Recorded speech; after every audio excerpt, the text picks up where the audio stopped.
Temple മൗണ്ടിന്റെ ചരിത്രത്തിൽ ആദ്യമായിട്ട് പ്രാർത്ഥനാ പുസ്തകങ്ങൾ ഉപയോഗിച്ച് പ്രാർത്ഥിക്കാൻ ജൂതന്മാർക്ക് ഇപ്പൊ അനുമതി ലഭിച്ചിരിക്കുവാണ്. ഇസ്രായേൽ ലോകമെമ്പാടുമുള്ള മുസ്ലിം വിശ്വാസികൾക്കും മുസ്ലിം മതത്തിനും ഒരു കനത്ത പ്രഹരം കൊടുത്ത വാർത്തയാണ് ഇപ്പോൾ പുറത്തുവരുന്നത്.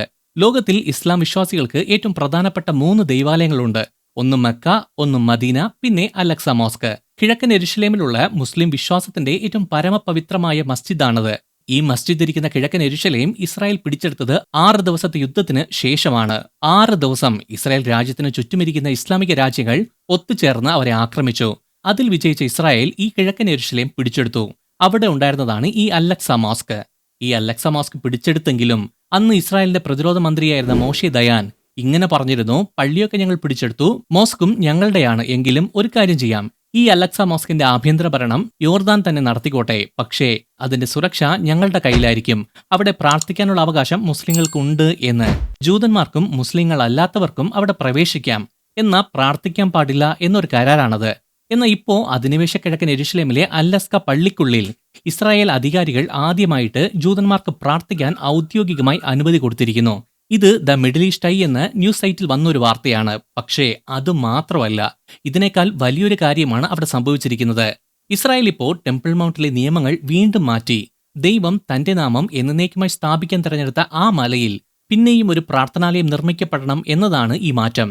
നേരത്തെ പറഞ്ഞല്ലോ, ടെമ്പിൾ മൗണ്ടിലേക്ക് പോകുന്ന ജൂതന്മാർക്കും ക്രിസ്ത്യാനികൾക്കും അവിടെ നിന്ന് പ്രാർത്ഥിക്കാൻ ഒരു അനുവാദവും ഇല്ലായിരുന്നു. ചുണ്ടനക്കി പ്രാർത്ഥിച്ചാലോ മതപരമായ പുസ്തകങ്ങൾ അവിടേക്ക് കൊണ്ടുപോയാലോ മുസ്ലിങ്ങളുടെ ആവശ്യപ്രകാരം ഇസ്രായേൽ പോലീസ് അവരെ അറസ്റ്റ് ചെയ്യുമായിരുന്നു. എന്നാൽ കഴിഞ്ഞ കുറച്ച് വർഷങ്ങളായി ഇതിൽ വലിയ മാറ്റങ്ങൾ ഉണ്ടായി വന്നു. പതുക്കെ പതുക്കെ അവിടുത്തെ മുസ്ലിം പോലീസിന് ടെമ്പിൾ മൗണ്ടിലുള്ള സ്വാധീനം നഷ്ടപ്പെടാൻ തുടങ്ങി. ഇതിനു പകരം ജൂത പോലീസുകാർക്ക് കൂടുതൽ ആത്മവിശ്വാസം കിട്ടി. ഒരു ഘട്ടത്തിൽ അങ്ങോട്ടേക്ക് പോകുന്ന ജൂതന്മാരോട് പ്രാർത്ഥിക്കാൻ പാടില്ല എന്ന് ജൂത പോലീസ് മുന്നറിയിപ്പ് കൊടുത്തിരുന്ന കാര്യങ്ങൾ പോലും ഇപ്പോൾ നിർത്തി. ഇതിന്റെ ഫലമായിട്ട് അവിടെ പോകുന്നവർ പരസ്യമായിട്ട് തന്നെ പ്രാർത്ഥന ചെയ്യാൻ തുടങ്ങി. ജൂതന്മാർ ഉറക്കെ പ്രാർത്ഥിക്കുന്നതും പാട്ട് പാടുന്നതും മുട്ടുകുത്തി പ്രാർത്ഥിക്കുന്നതുമൊക്കെ ഇപ്പോൾ അവിടെ ഒരു സാധാരണ കാര്യമായി. കുറച്ചു മാസങ്ങൾക്ക് മുമ്പ് വേറെ ഒരു വലിയ കാര്യം കൂടി സംഭവിച്ചു. ഇസ്രായേൽ പോലീസ് അവിടുത്തെ ടെമ്പിൾ മൗണ്ട് യോശുവയുമായി, അതായത് അവിടുത്തെ ജൂത പാഠശാലയാണ് ഈ യോശുവ, അവരുമായി ചേർന്ന് പ്രാർത്ഥനാ കുറിപ്പുകൾ അച്ചടിച്ച് ടെമ്പിൾ മൗണ്ടിലേക്ക് പോകുന്ന ജൂതന്മാർക്ക് വിതരണം ചെയ്തു. ഇതൊരു വലിയ മാറ്റമായിരുന്നു. ആദ്യമായിട്ടാണ് ഇസ്രായേൽ നിയമപാലകർ അവിടെ ചെയ്യുന്ന പ്രാർത്ഥനയ്ക്ക് നേരെ കണ്ണടയ്ക്കുന്നത് പകരം അതിനെ പിന്തുണച്ചത്. എങ്കിലും കുറച്ചു ചില നിയന്ത്രണങ്ങളും ഉണ്ടായിരുന്നു. സ്വന്തം പ്രാർത്ഥനാ പുസ്തകമോ ബൈബിളോ മറ്റ് മതഗ്രന്ഥങ്ങളോ അവിടേക്ക് കൊണ്ടുപോകാൻ പാടില്ല. യെശുവ അച്ചടിച്ച ആ പ്രാർത്ഥനാ കുറിപ്പുകൾ മാത്രമേ ഉപയോഗിക്കാൻ പാടുള്ളൂ. എന്നാൽ ഇപ്പോ അതും മാറി. മുസ്ലിങ്ങളല്ലാത്തവർക്ക് അവരുടെ സ്വന്തം പ്രാർത്ഥനാ പുസ്തകങ്ങൾ ടെമ്പിൾ മൗണ്ടിലേക്ക് കൊണ്ടുപോകാൻ അനുവദിക്കുന്ന ഒരു പുതിയ പരീക്ഷണങ്ങൾ ഇസ്രായേൽ ഇപ്പോൾ പ്രഖ്യാപിച്ചിരിക്കുവാണ്. കഴിഞ്ഞ കുറച്ചു ദിവസങ്ങളായി തന്നെ ഇങ്ങനെ സംഭവിക്കുന്നുണ്ട് എന്നാണ് പ്രാഥമിക റിപ്പോർട്ടുകൾ സൂചിപ്പിക്കുന്നത്. കേൾക്കുമ്പോൾ ഇതൊരു ചെറിയ കാര്യമായിട്ട് നമുക്ക് തോന്നും. പക്ഷേ ജൂതന്മാർക്ക് അവരുടെ ഏറ്റവും പുണ്യമായ ആ സ്ഥലത്ത് ഇപ്പോൾ പ്രാർത്ഥിക്കാൻ കഴിയുന്നു എന്നതാണ് സത്യം. എന്നാൽ നിങ്ങൾ എപ്പോഴെങ്കിലും അവിടെ പോയിട്ടുണ്ടെങ്കിൽ മാത്രമേ ഇത് എത്രത്തോളം വലിയ കാര്യമാണ് എന്ന് നിങ്ങൾക്ക് മനസ്സിലാകൂ. 1967 ശേഷം ജൂതന്മാർക്ക് ചില ദിവസങ്ങളിൽ കുറച്ച് മണിക്കൂറുകൾ മാത്രമേ അങ്ങോട്ടേക്ക് പോകാൻ അനുവാദം ഉണ്ടായിരുന്നുള്ളൂ. അവർക്ക് അവിടെ പോയാൽ അതിനെ ചുറ്റിക്കറങ്ങി പുറത്തേക്ക് വരാം, അതിന് മാത്രമേ അനുവാദം ഉണ്ടായിരുന്നുള്ളൂ. മാത്രമല്ല, അവിടെ പോകുന്ന സമയത്ത് അവിടെയുള്ള പ്രാദേശിക മുസ്ലിങ്ങൾ അവരെ ബുദ്ധിമുട്ടിക്കാറുണ്ട്, അവരോട് ദേഷ്യപ്പെടാറുണ്ട്. മാത്രമല്ല, അവരുടെ ദേഹത്ത് തുപ്പും കല്ലും കുപ്പിയും ഒക്കെ വലിച്ചെറിയും. അങ്ങനെ വല്ലാത്തൊരവസ്ഥയായിരുന്നു അവിടെ. ഏതെങ്കിലും ഒരു ജൂതൻ പ്രാർത്ഥിക്കാൻ വേണ്ടി ചുണ്ടനക്കുകയോ ബൈബിളോ പ്രാർത്ഥനാ പുസ്തകമോ എടുക്കുകയോ മുട്ടുകുത്തുകയോ ചെയ്തു എന്നിരിക്കട്ടെ, ഉടൻ തന്നെ ഇസ്രായേൽ പോലീസ് അവരെ പിടിച്ച് വിലങ്ങ് വെച്ച് ജയിലിലാക്കും. എന്നാൽ മറുവശത്ത് അവിടുത്തെ മുസ്ലിങ്ങൾക്ക് ടെമ്പിൾ മൗണ്ടിൽ എന്തും ചെയ്യാൻ സ്വാതന്ത്ര്യം ഉണ്ടായിരുന്നു. അവർ അവിടെ ആരാധനയ്ക്കും പ്രാർത്ഥനയ്ക്കും പോകാറുണ്ട്. അതേപോലെ തന്നെ അതിനെ ഒരു പാർക്ക് പോലെയുമാണ് അവർ ഉപയോഗിക്കുന്നത്. അറബ് കുട്ടികൾ അവരുടെ ഫുട്ബോൾ കളിക്കുന്നതും ചെറുപ്പക്കാരും മുതിർന്നവരും ഒക്കെ കിഴക്കേ ഗേറ്റിനടുത്തുള്ള റാമ്പിലൂടെ സാധനങ്ങൾ വെക്കുന്ന പെട്ടിയിലിരുന്ന് ഈ വീഡിയോയിൽ കാണുന്നത് പോലെ സർക്കസ് കളിക്കാറുണ്ട്. ഇസ്ലാം മതത്തിലെ ഏറ്റവും പുണ്യമായ സ്ഥലങ്ങളിൽ ഒന്നിനോട് മുസ്ലിങ്ങൾ കാണിക്കുന്ന ബഹുമാനം എത്രത്തോളം ഉണ്ടെന്ന് ഇതിൽ തന്നെ വ്യക്തമാണ്. ശബത്ത് ദിവസങ്ങളിൽ ടെമ്പിൾ മൗണ്ട് ഞങ്ങൾക്ക് തുറന്നു തരണമെന്ന് ജൂതന്മാർ ഇപ്പോഴും പരസ്യമായി ആവശ്യപ്പെടുന്നുണ്ട്. ഇതിനായി അവർ വലിയൊരു ക്യാമ്പയിൻ തന്നെ നടത്തി.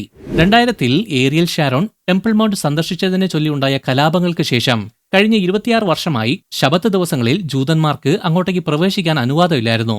അന്ന് ആദ്യം 3 വർഷത്തേക്ക് ജൂതന്മാർ ഒട്ടും വരാൻ പാടില്ല എന്ന് നിരോധിച്ചിട്ടുണ്ടായിരുന്നു.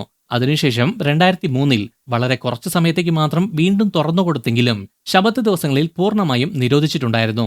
ഏതായാലും ഒരു കാര്യം ഉറപ്പാണ്, 3ാം ദൈവാലയം പണിയണം, അതിന് കളമൊരുക്കണം. കളമൊരുക്കാന്ന് പറഞ്ഞാൽ വളരെ സിമ്പിളായിട്ടുള്ള കാര്യമൊന്നുമില്ല. അവിടെ തന്നെയായിരുന്നു സോളമന്റെ കാലത്ത് നിർമ്മിക്കപ്പെട്ട ദൈവാലയം. BC 586 ബാബിലോൺ ആ ദേവാലയം തകർത്തു. അതിനുശേഷം അതിനെ പുനർനിർമ്മിച്ചുവെങ്കിലും അത് റോമാക്കാർ തകർത്തു കളഞ്ഞു. പിന്നീട് അത് ഇസ്ലാമിന്റെ കൈവശം വന്നു. ഇസ്ലാം മതം അനുസരിച്ച് നബി ഇസ്ലാം യാത്ര തുടങ്ങിയ സ്ഥലമാണ് ഈ ടെമ്പിൾ മൗണ്ട്. ആ യാത്ര നടത്തിയ സ്ഥലമായതുകൊണ്ട് തന്നെ മുസ്ലിങ്ങൾക്ക് വളരെ പ്രധാനപ്പെട്ട സ്ഥലമാണിത്. ജൂതവിശ്വാസം അനുസരിച്ച് സോളമന്റെ ദേവാലയം ഇരുന്ന സ്ഥലമാണിത്. ക്രിസ്ത്യാനികൾക്കും യെരുശലേമാണ് യേശുദൈവവുമായി ബന്ധപ്പെട്ട വളരെ പ്രധാനപ്പെട്ട പുണ്യഭൂമി. ആ ഭൂമിയിൽ അധിനിവേശത്തിന്റെ തങ്ങളുടെ മതവുമായി ഒരിക്കലും നിരക്കാത്ത, പൊരുത്തപ്പെടാത്ത ഇസ്ലാമിന്റെ ഒരു ആരാധനാലയം, തങ്ങളുടെ ദേവാലയം തകർക്കപ്പെട്ട ഭൂമിയിൽ ഇരിക്കുന്നത് ലോകമെമ്പാടുമുള്ള യഹൂദന്മാർക്കും ഒരിക്കലും പൊറുക്കാൻ കഴിയുന്നതല്ല. അത് തിരിച്ചു പിടിക്കാനുള്ള തീരുമാനത്തിന്റെ ആദ്യ ചുവടാണ് ഇപ്പോൾ നടന്നിരിക്കുന്ന കൂട്ടപ്രാർത്ഥന, സംഗീതാരാധന, പരിശുദ്ധ വേദപുസ്തകം വായിച്ചുള്ള പ്രാർത്ഥന എന്ന് പലരും പറയുന്നു. എന്തായാലും ചരിത്രത്തിൽ ആദ്യമായി 4 ദിവസത്തിനു മുമ്പ് ജൂതന്മാർ തങ്ങളുടെ പ്രാർത്ഥനാ പുസ്തകങ്ങളുമായി ടെമ്പിൾ മൗണ്ടിൽ പ്രാർത്ഥിച്ചു. മുമ്പ് ഒരിക്കൽ പോലും ഇങ്ങനെ അനുവദിച്ചിട്ടില്ല. ഇത്തവണ ടിഷുവ എന്ന ചടങ്ങിന്റെ ഭാഗമായിട്ടാണ് അവർ അവിടെ എത്തിയത്. എലൂൽ മാസം തുടങ്ങി പ്രായശ്ചിത്തനാൾ, അതായത് ഡേ ഓഫ് അറ്റോൺമെന്റ് വരെ നീളുന്ന 40 ദിവസത്തെ പശ്ചാത്താപത്തിന്റെ ദിവസങ്ങളാണിത്. ടാലിറ്റ് എന്ന പ്രാർത്ഥനാ ഷോൾ പുതച്ചുകൊണ്ട് അവർ പരസ്പരം അനുഗ്രഹിക്കുന്ന ചില ചിത്രങ്ങൾ നിങ്ങൾക്കിവിടെ കാണാൻ പറ്റും. ഇതിനു മുമ്പ് ഈ ഷാളും അവിടെ ഉപയോഗിക്കാൻ പാടില്ലായിരുന്നു. കഴിഞ്ഞ വർഷം 70,000-ലധികം ജൂതന്മാർ ടെമ്പിൾ മൗണ്ടിലേക്ക് പോയി. കഴിഞ്ഞ സുക്കോത്ത് ഉത്സവ സമയത്ത് അവരുടെ ആചാരപ്രകാരമുള്ള 4 തരം സസ്യങ്ങൾ അവിടെ കൊണ്ടുപോകാനും ഉപയോഗിക്കാനും അവർക്ക് അനുവാദം കിട്ടിയിരുന്നു. അതുപോലെ തന്നെ പ്രാർത്ഥിക്കാനും ആരാധിക്കാനും സാഷ്ടാംഗം വീണ് പ്രാർത്ഥിക്കാനും അവർക്ക് അനുമതി കിട്ടി. അന്ത്യകാല പ്രവചനങ്ങൾ നിറവേറാൻ ഇതെല്ലാം സംഭവിച്ചേ പറ്റൂ. കാരണം ബൈബിളിൽ എഴുതപ്പെട്ടിട്ടുള്ള 3ാമത്തെ ദൈവാലയം അവിടെ വരണം.